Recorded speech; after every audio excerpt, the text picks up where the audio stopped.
In this lesson, we're looking at modified exponential growth and decay. Now, the modification is actually just a really simple one. It looks at our starting situation, because if we know that something's going to grow exponentially, and we've seen what a graph of that looks like, it's doing something like this, then so far we've considered a situation where we have an asymptote here on the horizontal axis, but what if our starting point was something higher or lower?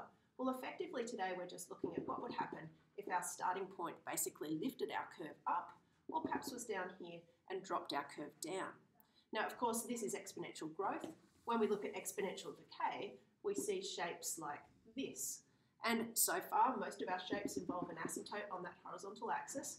But what if we had a situation where we dropped something down or we'd lifted it up based on our starting point? So I've written here, sometimes the rate of change of a quantity, Q, is not proportional to Q itself, but to the amount that Q exceeds some other fixed value, B.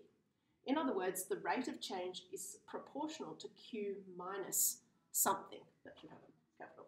Now, the formula that we've just been working with is this one, where we say that the rate of change of some quantity is proportional to the quantity itself. But what we're saying now is that if we've got some sort of modification, then our rate of change will be proportional to the amount that our quantity exceeds some value B. And now the neatest way of writing that is to still have it in terms of the quantity and say that the quantity equals this value B plus that familiar part of the formula that we're already used to. Now, important points here, K is the constant of proportionality. We've already seen that. And we know that K can be positive or negative. So if it's negative, then we've got some sort of decay happening. And we already have seen that you can write a negative in front of that K and have K be a positive integer, a positive number. Or you can leave off the negative and have K actually just be a negative number. So there's two ways of expressing the same thing there when you've got a decay situation. And A is the value of Q minus B. In other words, it's the amount that our quantity exceeds that fixed value at time 0. Now that makes sense because if we plug in t equals 0 here, then e to the power of 0 will be 1, and you can see that q would just be equal to b plus a.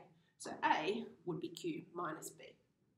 So a graph of this situation is just like the one that we've already seen, but it's going to be shifted up or down b units. So what happens if we differentiate a function like this with respect to t? Well, we're going to ignore this number here because it's just a constant. So when we differentiate it, it's got no t's for us to pay respect to. So differentiating with respect to t gives us nothing here. And here we get the same result as before. We bring the k down the front because we differentiate the power. Remember that when we have a function that looks like this, then we know that when we differentiate it, we get f dash x e to the f of x. So the way of differentiating this is to say how many t's are up there, k of them. So differentiating this gives us k, which comes down the front, and we get k a e to the kt.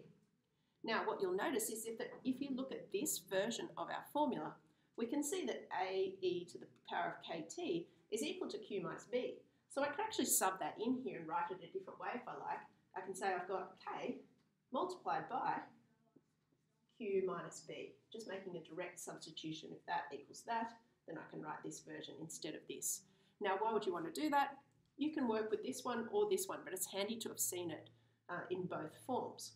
Also, you might often be asked to prove that dq dt is equal to this. So obviously you'll just start by differentiating it and then say, but obviously if that equals that, I can sub it in.